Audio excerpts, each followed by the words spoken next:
why we have to be afraid to go out into public. For me, if I go anywhere, there'll be people who are just gonna not like the way I look, or they're just gonna not like my vehicle. And a lot of y'all who have never been homeless and never been harassed by the police, you don't know what it's like to not have a place to park your vehicle. You're expected to go to a bunch of places that take time, even driving to go to those places. And if you lose your vehicle, you gotta walk. For a lot of y'all, you say, well, why don't you just stop at a gas station and throw your trash away? For those of you who don't have to live in your vehicle, you throw most of your stuff away in the garbage can in your house. You can take it out to your dumpster. You're not going to get arrested for using the dumpster. So, yeah, I can throw away a bag or so every so often when I fill up gas, but I don't get to fill up on gas every day. I'm not rich. When I go into a place, if they decide that I've been in there for too long, or if I gotta take a walk so that I don't have a panic attack or a meltdown, I have to take a walk. I have to step away from my stuff. That's something all you guys can do in your own house, in your own room. For me, I gotta buy food that makes me kind of sick so that I can go places that, like for example, Starbucks. Starbucks doesn't make me feel good.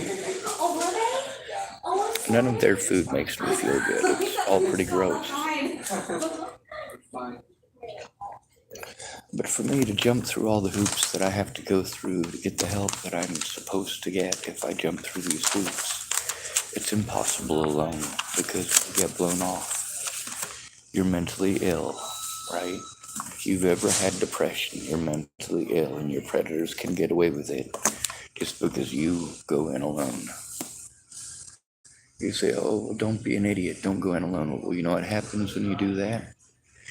You get a bunch of idiots that promise you for months and months and months and months. And you go through every obstacle and jump through. They'd promise they'd find the time. I'm supposed to wait for my safety.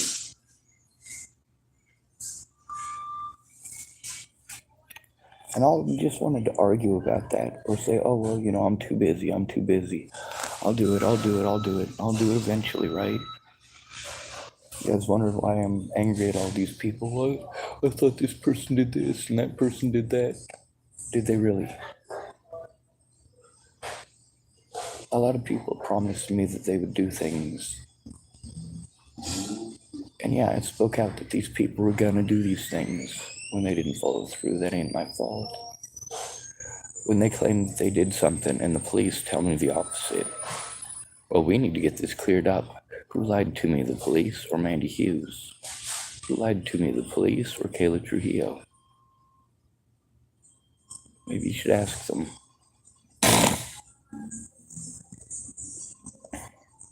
Meanwhile, none of these people care. None of these people who claimed to be my friends cared. None of them tried to understand why I was taking the abuse or look at any of the evidence. I mean, look at Chris Stegeman. How the hell was he ever going to help me? He can't stay sober. Feels sorry for himself and gets drunk. Big difference between feeling sorry for yourself and getting drunk and something like what I'm going through. Being separated from my friends and family and my support network. And then having them tell me that because of the distance they can't do anything. Or because people are threatening to kill them and their families, they can't do anything.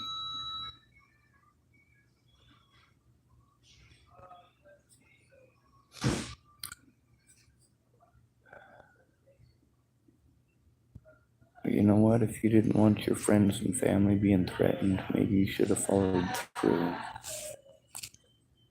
Maybe you should have turned it in when your friends and family were threatened. Maybe you should have provided some proof of it. But did you ever? Did Candace Bondurant ever show any proof that she was harassed by that cop twice? Or was I expected to just believe it? Now take a look at the laws that were broken. How they only worked one way. How jurisdiction magically did not exist when police officers wanted to ship me off to somewhere else or have me arrested somewhere else. I have to leave the county to turn in the officers in that county for my safety, but then when I leave the county, I'm not allowed to turn them in because I'm in the wrong jurisdiction. That's not okay. When I explain this stuff to people, it's because this is the stuff that prevents people from getting the help that you believe we automatically get. No, we don't. We're not all pretty blonde-haired, blue-eyed white girls. We don't all have a rich daddy who's going to give us $1 million loan when we turn 18.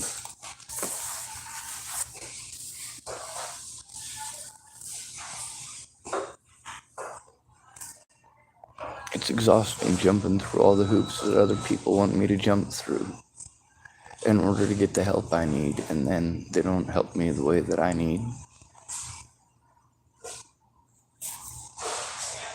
They don't hear a word I have to say. It's all about what they want, what they want, what they want. Hey, Sean, I had a great idea. Let's do this, and this. And it's a bunch of stuff that if they do it and they don't come forward in court about it, then I get treated like I did it and like I did it for some nefarious purpose. Like all those other people that had the ability to make GoFundMes, that made all those GoFundMes after Natalie died. I was trying to get help making my own GoFundMe. Instead, Candace Bondurant made one, and Carl Rogers made one, and both of them took severe advantage of me in those situations. And when I was treated like I took advantage of a bunch of people and stole a bunch of people's money, well, guess what? I never had control of anybody's money. I never had control. Carl Rogers started one, and Candace Bondurant started the other. And of course, I had a bunch of people who wanted to just believe everything that they were fucking told. Whatever narrative that there was friggin' sold to them. That's why I needed a day in court. I needed to get help stopping the assaults. Look at how many assaults have been committed against me. And no matter what, I'm told every time I got to go to someone else for years. Literally for years. While more and more assaults happen. Well, I'm forced into more situations where I have everything taken from me because I'm broke. You want to tell me about all these free services? No, shove it up your backside. None of these services are free. I have to keep and maintain a vehicle so I can run around to a bunch of free services that don't do anything. Well, I'm told this is the legal route that I have to go, is to these people who won't do anything. They won't look at evidence. What purpose do they serve?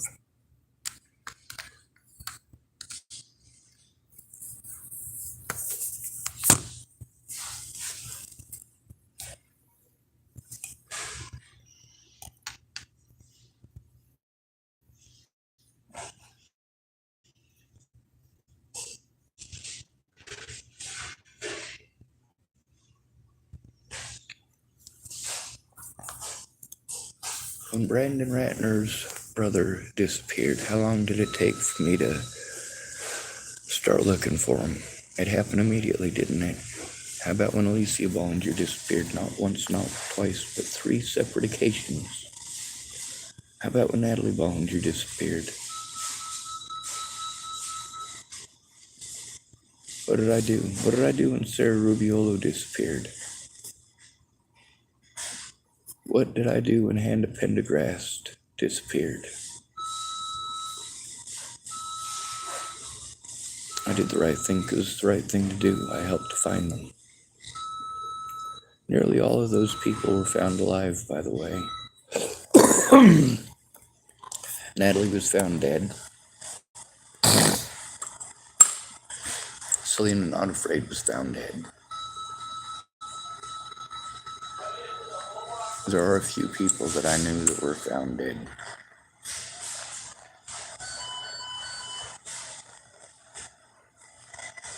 There's also a few people I didn't know that I helped find that were found dead. But the least we can do is try. Better than nothing.